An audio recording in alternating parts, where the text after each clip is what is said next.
Hello, and thank you for joining us today for the webinar series, Graduating in the New Normal. Congratulations to you graduates who have recently graduated.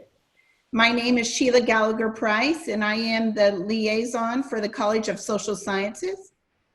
And hi, everyone. My name is Jose Daniel Gomez Martinez. You can refer to me as Daniel for short, and I'm the career liaison to the College of Science and Mathematics. Well, the good news today is Fresno County is opening up, which means more job opportunities than we had last week. Woo! And although the jobs today may not be your dream job after college or what you expected to be doing after graduation, but just keep in mind you will be gaining skills and experience that you can take with you called transferable skills, or the new buzzword today is portable skills, when you eventually do land that dream job. So just stay open to what's available today and just keep in mind you're developing those skills every day you're on the job. We will be recording today's webinar and it will be made available to you on our homepage of our website, careers@fresnostate.edu. And you will also have the opportunity to ask questions during this conversation today. So feel free to ask. We will do our best to make sure and answer each and every one of them. But if we can't get to your question, I want to encourage you to reach out to our office, the Career Development Center, at 278-2381 to make an appointment with the career liaison of your college, or feel free to email careers@fresnostate.edu. So with that said, I'm going to pass it over to Daniel, who's going to launch right into the conversation today on building your resume in the new normal. All right, thanks for that, Sheila. So we would like to quickly launch a poll to ask you this question to see what you think about this. So if you can activate the first poll, you should be able to see it in your screen momentarily. So the question reads, how much time do employers spend on the initial screening of a resume? So you have 4 options right there, so let us know what you think. And we'll give you about 30 seconds to a minute to cast your poll response.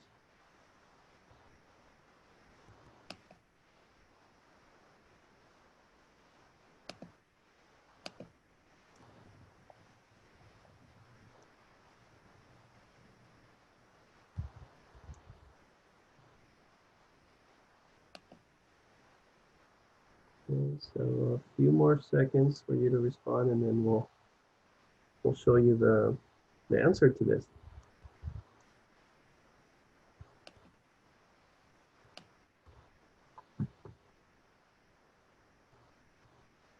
All right, so it looks like the large portion of our audience felt like it was 10 seconds. Some of you, 25 seconds. Sheila, you want to tell them what we found out from talking to employers? You're on mute. Thanks, Daniel. In talking to employers, it takes about 7 to 10 seconds for them to review your resume. They do it so often, they know what they're looking for. They're going to glance at it about those seconds and boom, make a decision on whether they're going to move you forward to do an interview. Thanks for adding commentary on that, Sheila. And what we want to do is just illustrate this point, how quickly this happens. So what we have for you is a really fast activity. You as an audience member, you're gonna get to be in the seat of an employer. So for this activity, let's pretend you are the manager for the Department of Public Health on campus at Fresno State, and you're given 2 resumes for a student assistant position that you opened up. For this position, you're looking for specific qualifications. So you're looking for the following. You're looking for someone to assist staff in answering phones and responding to email inquiries. Use a computer to type letters, develop forms, etc. Develop and distribute marketing materials related to the program. Make effective use of work time. Complete all tasks assigned in an accurate, prompt, and can really see it there, but it's just thorough manner. So you as an employer, you posted this job. These are the qualifications you're looking for in those resumes. And just how we mentioned those 10 seconds for that initial resume screening, we're going to provide you 10 seconds, and let me get my timer, for you to scan 2 resumes and look for these qualifications to see which applicant you as a group decide to move forward to interview. So let's take a look at the first resume, and I have my timer to give you exactly 10 seconds. So let's look at applicant number 1.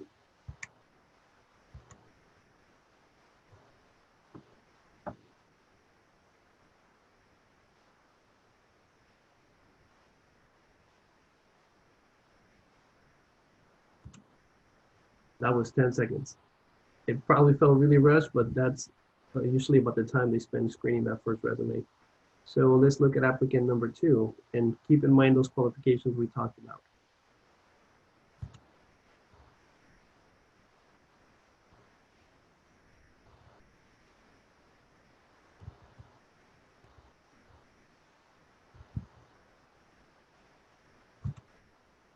Okay, so that was another 10 seconds.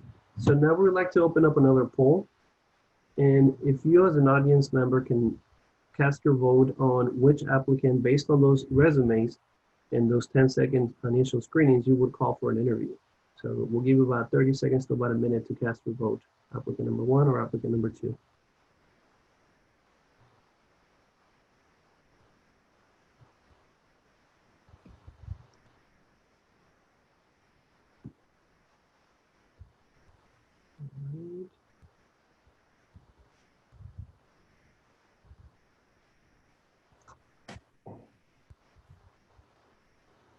Looks like they're finished, Daniel. All right, so let's show the live results. And okay, and guess what? Sheila and I happen to agree with you. Really quick, we're gonna close this poll. I know 10 seconds is really short, a short amount of time, but what we wanna do for you is we brought up the second resume again, and we wanted to just quickly highlight, probably you notice these things as you quickly scan top to bottom, but if you notice the second applicant of the second resume, they made a very specific objective for their job, for the job application. So they actually put the title of the position within the objective, the name of the employer, as well as specific skills that the job was asking for. They also included them in the objective. Also, you will notice the skills sections towards the top, and pay close attention to the skills they listed. You will notice professional communication skills in person, telephone, and email, which the job was asking for.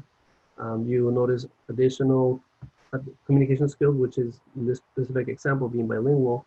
And the next thing they mention are computer-related skills.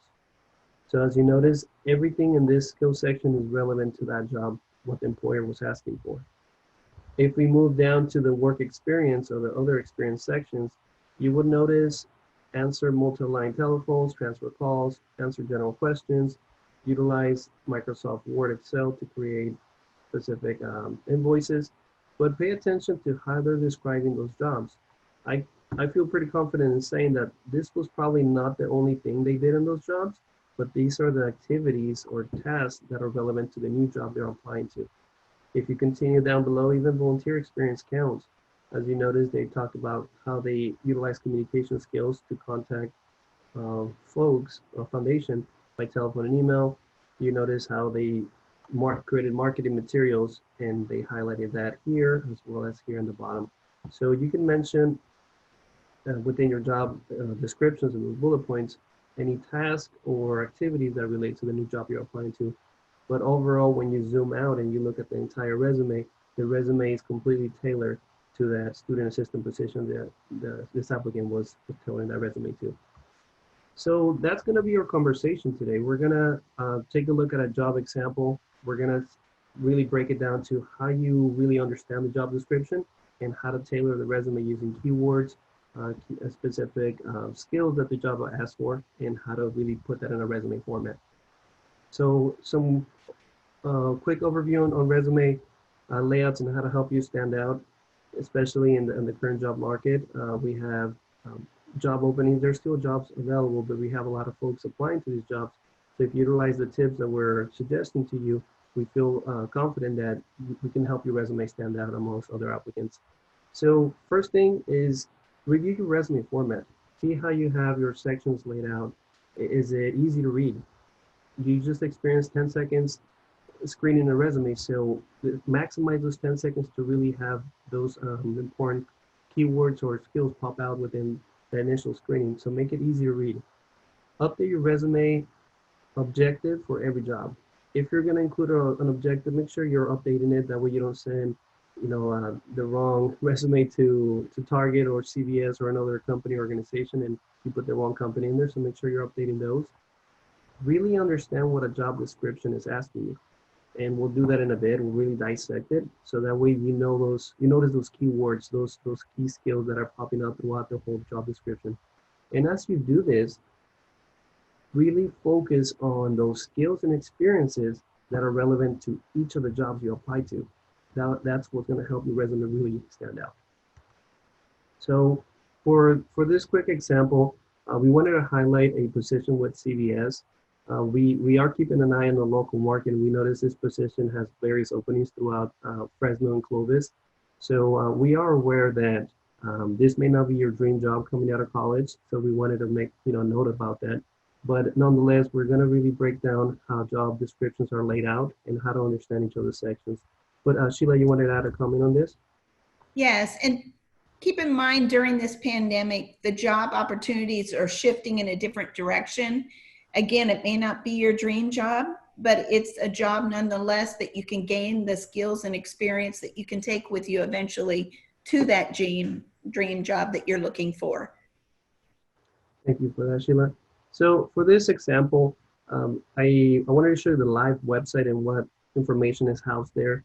So if you look for positions within large corporations or organizations, be mindful that there are various locations throughout the cities or areas. So be aware that you apply to the correct location, and that you know what is the job number and the job position you're applying to. Then continuing in the job description, you're going to see a quick overview of what the position entails. So what are the main responsibilities? But then you're going to get into essential functions or essential job duties or tasks.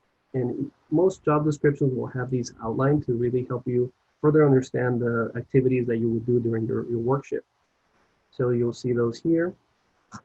Now, right after that, usually you will see the requirements or qualifications for each position. So in this case, there is an age requirement. There are physical requirements that you see here. And usually these two are together, the required qualifications along with preferred qualifications. So preferred qualifications are things that could immediately help you stand out if you do have them. So it'll be super important to list them in your resume. As well, you'll see education. And then down at the bottom, you'll see a little overview of the company itself. So what we did for you to not just show you this text on the website is we went ahead and copy and pasted the job description in a Word document. And the reason for that was to further dissect this job description and to help you really notice what keywords are popping out, as well as what skills or skills or abilities you should highlight in your resume. So quickly going into the job description, you'll notice we highlighted you can help us play a more active and supported role. In order to do that, if you really analyze this statement, they're asking for you to be able to be a team player or be someone that can provide a caring personality to the customers. Continuing along, you'll notice customer focused role. So we also call that customer service. Working both independently and as a member of a team. Excuse me. So you'll see again, ability to work in teams is coming up. Possibly impact the lives of others. A key skill that we can highlight in your resume could be that you have a positive attitude and a strong work ethic, as well as ability to assist diverse customers. So as you do this with any job you're tailoring your resume to, really dissect each of those sections to pull those words out. You want to add something, Sheila? And you'll notice when you are dissecting this job description, you'll start seeing a common theme. In this particular job description, customer service seems to come up repetitively. So if you do have that experience in prior jobs or volunteer or whatever experience, make sure you hone in on that and stress that on your resume. Okay, so jumping into the essential functions, I'll go over just 3 of them. to really illustrate what we did for you. Sheila mentioned customer service, and guess what? That's a big keyword in this job description. But as you further understand what type of customer service they're asking for someone to anticipate customer needs, demonstrating compassion and care in all interactions, and actively identifying and resolving potential service issues. So what kind of skills you would need for that? We're talking again about communication, interpersonal skills, be able to work with people, de-escalate situations, or problem solve. So problem solving skills could be listed in your skills section. And if you've been in positions where you manage conflict or de-escalated upset customers, you can mention that as well. For bullet point number 2, you'll see focusing on customer by giving warm and friendly greeting, maintaining eye contact, and offering help. That goes back to a positive attitude, friendly personality, communication, active listening, and once again, interpersonal skills. The third one, this would be, those first few that we highlighted, those are called soft skills, skills that you utilize working or providing a service to people. The next one is what we call a hard skill or a technical skill. So accurately perform cashier duties, handling cash, checks, or credit card transactions. This is something that you had to have done in the past where you utilize a tool or equipment. So that's what we call a hard skill. So if you did this in any past experience, list it if you have actually done it. Because otherwise, if you're listed, they're expecting you that you have actual experience utilizing a system like that. So with that being said, you'll notice we highlighted words, the red writing, those are the skills that we embedded in there to really keep an eye on what the job is asking for. And continuing to the qualification sections, if you did any of these activities within a previous job experience, it'll be important to include that in the job experience bullet points underneath that section to really show proof that you did it. On the preferred qualifications, in this section, you may see specific coursework, a specific degree required for the job. In this scenario, they're looking for specific experience in customer service or retail. So if you do have that, this would be a perfect way to quantify that experience. How long did you do that for? So in this example, we provided, just for example, 2+ years of experience in customer service settings. So this is just a quick way to really understand how to dissect job descriptions and understand their components and how to pull that information and now put it into your resume. So before we show you that, we just wanted to cover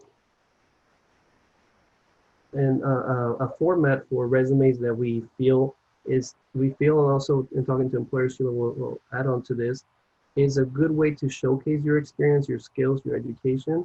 That way it's as quickly as possible, and these employers can notice that. So you notice that in this functional resume, your information goes first. There's an objective included. There's a skills section. Right after that, you'll see your education. As a new graduate, your education is one of your biggest qualifiers right now, so it'll be important to list that towards the top. And then you'll see different experience examples that we provided for you to highlight how you've done those tasks or activities within previous jobs. But Sheila, you wanted to talk about how employers perceive this layout? I do. We polled the employers and we asked them in various workshops that we've held whether they preferred an objective statement or not. It was about 50-50. Some do, some don't. If you are going to put an objective statement, make sure it's relatable to the job you're applying and not a broad one. They did stress that. They're looking more at the education and the experience that you have. So if you are, whatever you do put on your resume, I can't stress this enough, either in the skills and qualifications or in the work experience, only list those that you have the experience or the knowledge of, and be prepared to talk about it in the interview, because employers will want to dive deeper into what is on your resume, and the feedback we've gotten in the past is you're not either able to communicate it, or you really didn't have that experience. You just thought it looked good on the resume, and they're going to ask you about those skills and qualifications and experience. So be prepared for that.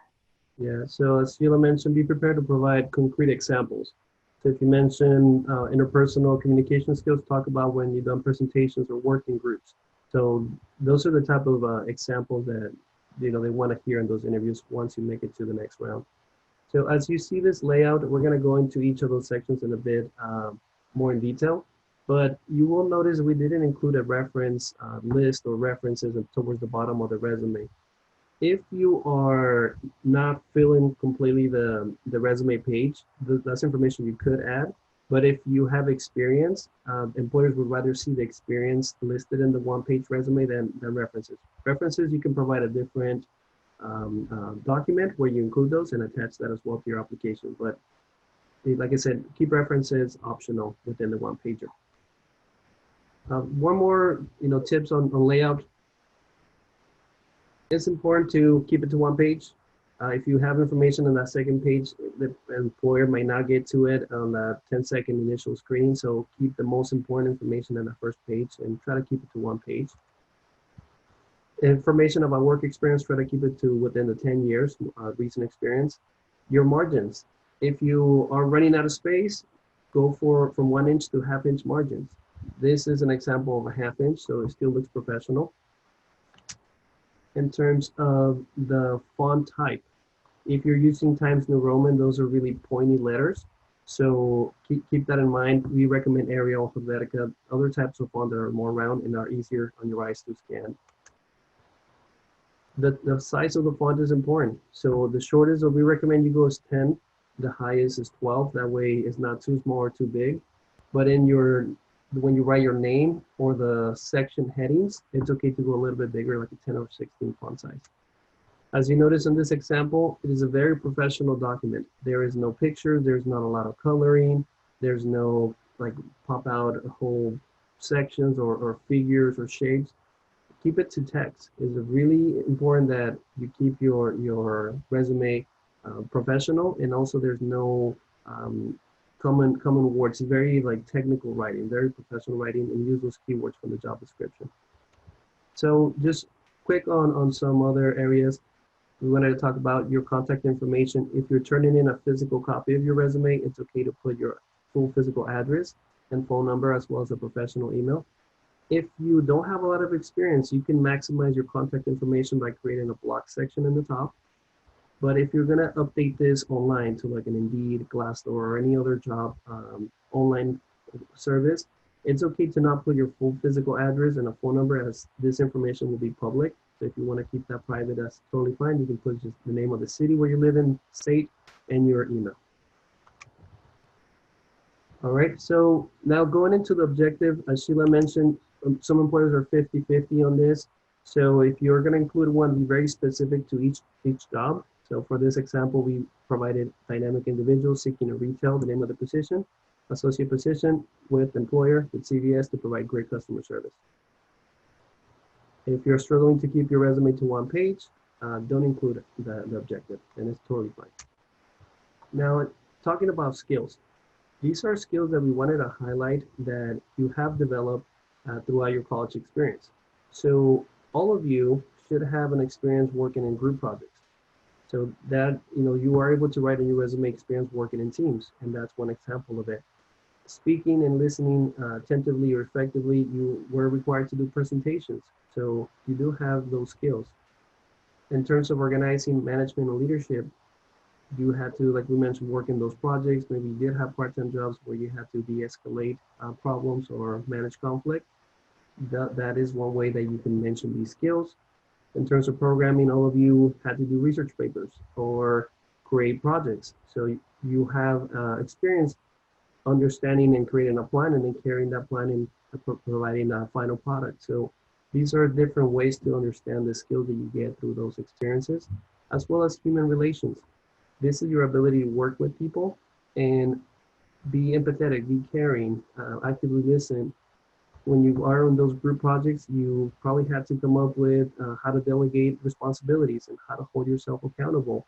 So delegating with respect is a skill that you can also list in your resume. Now, what you're seeing on your screen, these are the top 8 career readiness skills or transferable skills that employers throughout the nation value really high.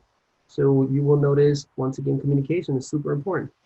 And in this screen, you will notice how it is developed through your classes, if you were in a student organization, or even when you created projects or in your previous jobs. Teamwork and collaboration, being able to work with others. Digital technology, this would be listing software or technology tools that you've used in previous jobs and that are relevant to the job that you're applying to. Being professional and strong work ethic, being able to show up on time and hold yourself accountable when you're working. Leadership is not just telling people what to do, it's being able to work in teams, understand your co-workers, and maximize everybody's strengths to achieve a goal. So these are skills that usually can be developed in your group projects, as well as if you have previous past work experience. Global and intercultural fluency, this is being able to work with diverse people. So as most of you have experienced at Fresno State, we're a very diverse campus. So you can list being able to work with diverse individuals in your resume as a outcome of going to Fresno State. And this one is huge, being able to problem solve. Employers do expect you to show this ability as you have done this throughout your college experience or other jobs. So we wanted to show you different ways to think about skills and list those as you have gone through your experience at Fresno State, and we'll show you actual examples of them next. Before we do that, we wanted to show you a professional way to list your education. If you notice in your screen, nowhere in here it says Fresno State University. That is not an official name. Or official names are California State University Fresno or Fresno State. And you can list your degree, your GPA. Make sure you include the month and year when you graduated. If you attended community college, you can also list your community college in your resume. If you earn a minor, that could also go in your resume, as well as any related coursework that is actually related to the job. So for the example that we provided to you, you'll see public communication. For this degree, psychology, they take a class called social psychology. So these classes would be related to the job with CVS that we highlighted previously. So what we're going to do next is to bring everything to life. So it's not just abstracting, talking here. We wanted to show you how the job description, when you dissect it, and you notice those, as Sheila mentioned, themes or keywords start popping out, how to include those words back into your resume. So in the sample resume for Victory that we created, you will see 2 years of experience providing excellent customer service. That is relevant because that was mentioned as a preferred qualification. The next bullet point, you'll see ability to work in teams and independently. And we notice that trend come up in various bullet points throughout the job description. You move on to the next section, you'll see effective communication and interpersonal skills. And we notice communication come up in almost every single bullet point of the job. Ability to assist diverse customers, that came up through, I believe, in the beginning. And strong problem solving skills. That was an actual part of the description of the job. So as you see now, these skills listed here are relevant to that specific job. It's not random skills that you feel that you're the strongest, but they were relevant to the job.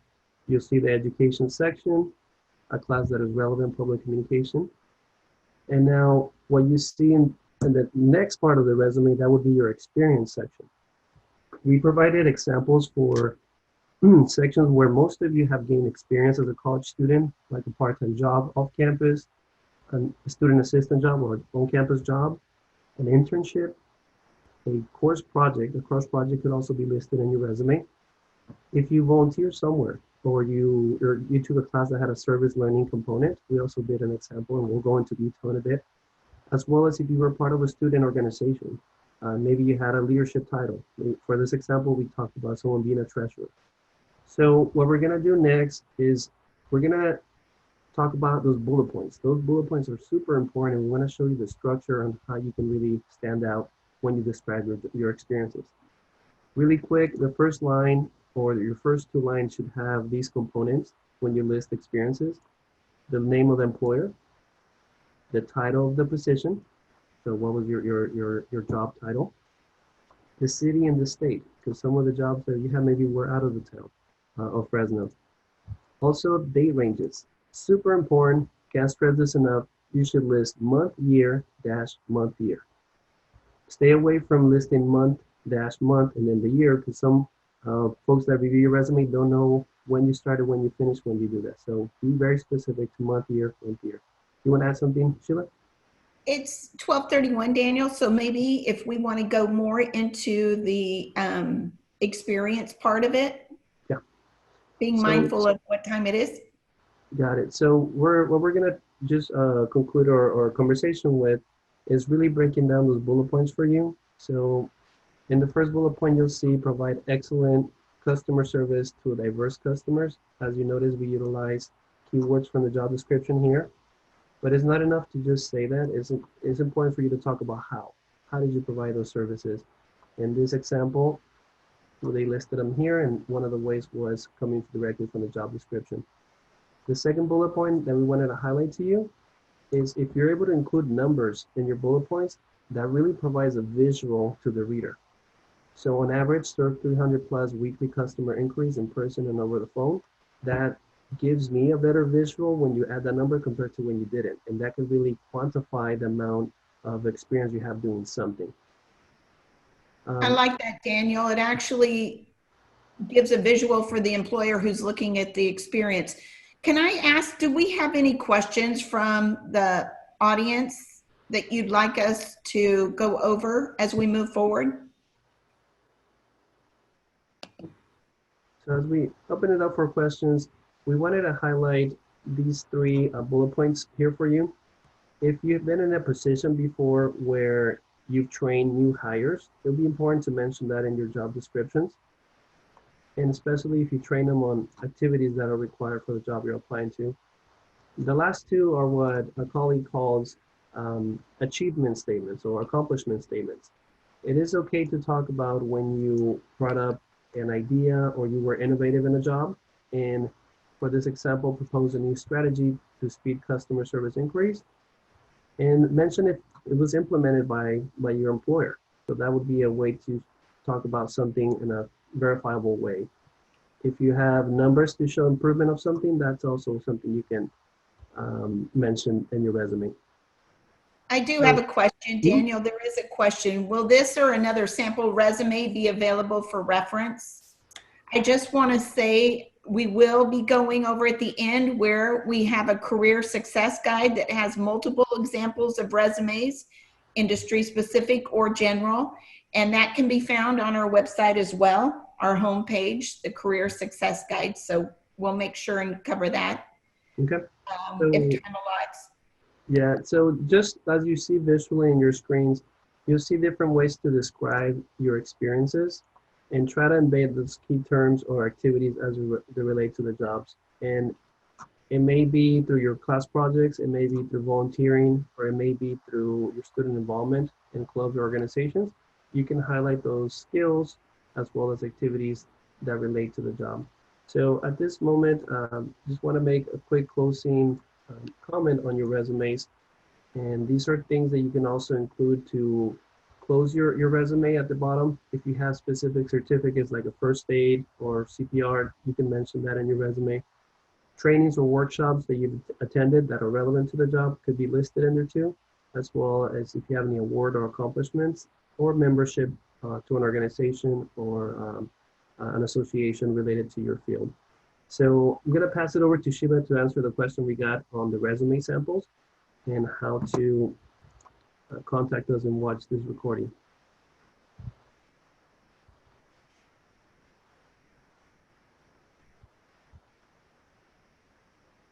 I think, Sheila, you're on mute. For some reason, they went to mute. Daniel, are you able to see my? Click share screen one more I time. will share that. And then, perfect. How about now? Yes. Here is our homepage of the Career Development Center. As I mentioned at the very beginning, the recording from this webinar and all the webinars for that matter this week will be shown here on the carousel. So feel free to look at that at your own leisure. It'll be made available as soon as we get that up on the website. And down at the very bottom of our web page is the Career Success Guide that I mentioned just now in the answer to that question, as well as at the very beginning. We have it both in a catalog form and as a PDF down here. And I just want to go to page 22 of this career success guide. See if I can get this to turn the page here. I'm gonna move this. May or may not cooperate with me today. Let's see. On page 22, if I can get to it. My computer's a little slow today. It's full of information, and in this career success guide are sample resumes, power verbs that we recommend using. But in answer to your question, the resume samples that we talked about are all here on pages 22 through 27. Take a look at those. If you're in a specific industry, if you're going to be a teacher, or if you're going to be in nursing, public health, accountancy, any of those, we list those types of resumes as well as the general one that we went over today. And then Daniel, if you want to go back to. Yeah. So some closing remarks for everyone watching. Super important that you proofread your resumes. Can't stress this enough. We've seen a lot of students list communication skills and their resumes, and we catch a few typos or spelling errors in the resume. So the resume is a representation of you. If you notice the image on the screen, I don't know if you're catching the typo in there, but you shouldn't keep clam, you should keep calm. So little errors like that, maybe your spell checker may not catch, so it's important to review your resume. We quickly talked about your job descriptions when you list your experiences. It's okay to talk about your accomplishments. Someone in the questions mentioned, can I mention that I was employee of the month? Yes, that would be a perfect example of an accomplishment statement, and you can list it in the award section in the bottom if you like, or as a bullet point within that job. It's showing that you went above and beyond in that job and you were recognized for it. So it's important to talk about those accomplishments too, include numbers if you can in those bullet points to really quantify that experience, and stay professional. Keep your resume very professional. If you want to hear this or watch those resume examples, as Sheila mentioned, go to our website. And all that information is there, and even more like interview and cover letters. But if you need a one-on-one appointment for that, we understand your resume is very unique. We can also meet with you, and these are the ways to contact us. You see the phone number on the screen. You also see our email, and you'll be connected to the career staff member that is assigned to your college or your major. So with that being said, we wanted to maybe open it up for any last minute questions or address anything that our audience has a question about. And just a reminder, we will have webinars all week on job search, interviewing, money management. So just, you can see the days and times on our website as well, our homepage, fresnostate.edu/careers. Mm-hmm.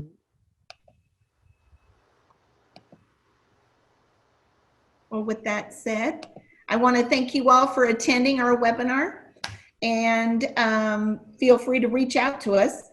We'll be in touch. Thank you. There is a question, sorry, one last question on service learning. How do you put that on your resume? So I'll go back to showcasing that example resume we created. So service learning is very similar to volunteering. You can list it as an experience, include the name of the organization where you provided your service. Your title could be volunteer, with the city, state, the date ranges, as well as your main duties. So especially if you did tasks that are related to a job within that experience. Hopefully, that answers your question about service learning projects. And like I mentioned at the end, talk about the impact. If there was a way to measure the impact of the service learning project you did, if there was an event for the community, how many people attended that event?